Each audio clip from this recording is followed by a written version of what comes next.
So guys, naranasan nyo ba to itong ganito? Failed yung product division, failed sa Microsoft. Solve natin to, panoorin nyo to para ma-solve din yung sa inyo.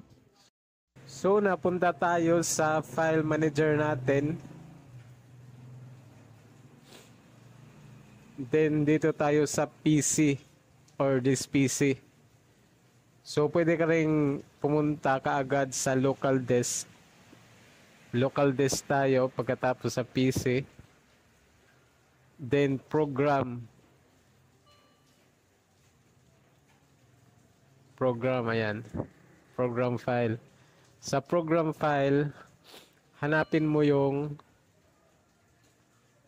common files. Ayan, common files. Dito sa common files, dito ka sa Microsoft Shared.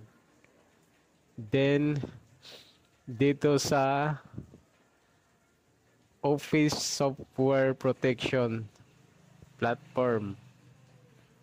Then, kung nakita mo guys dyan, ito yung hanapin mo, itong parang icon niya, yung screen. Ito. Parang may screen siya, icon. So, right-click mo yan at tapos Run Administrator. Yes. Isang beses pa.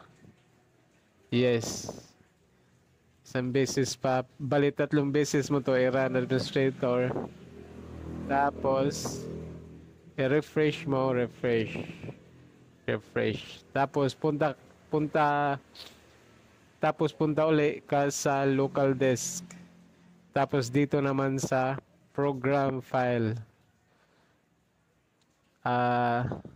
Open parenthesis 86. Ito yung program file 86. Open mo yan. Tapos ganun din common file. Tapos sa common file dito sa Microsoft Shared. Open mo yan.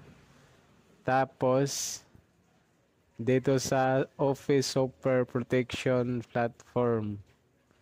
Tapos dito hanapin mo dito yung my screen screen file, parang icon niya screen. So right click din tapos run administrator.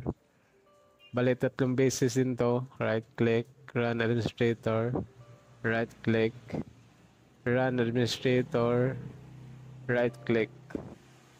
So refresh. Tapos punta na tayo dito sa ano natin,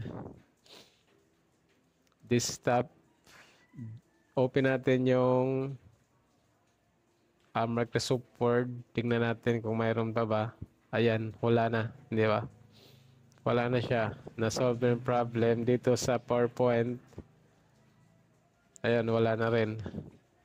So, ganyan ang kadali kung paano i-fix yung failed na Microsoft.